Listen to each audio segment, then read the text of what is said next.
Ever wish you could hide your chats without actually deleting them? Well, now you can. Archive your messages and keep your inbox organized while still having access to them whenever you need. It's the perfect way to stay private yet never lose your important conversations.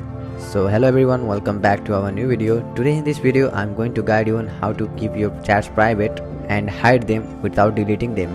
So it's basically archiving your chats in Messenger. So let's start the video. So open the Messenger app first and you will be on the home page of Messenger. Then go to the chat where you want to hide them.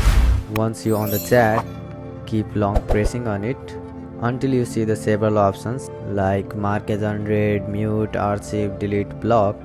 But you don't have to block or delete them. Just tap on the archive option and now you can see the message or chat is hidden from your home page. So that's how you can save or hide your chats in Messenger without even deleting them. So that's it for this video. If this video helped you, then hit the like button and do subscribe for more videos like this. Bye bye, see you all in the next video.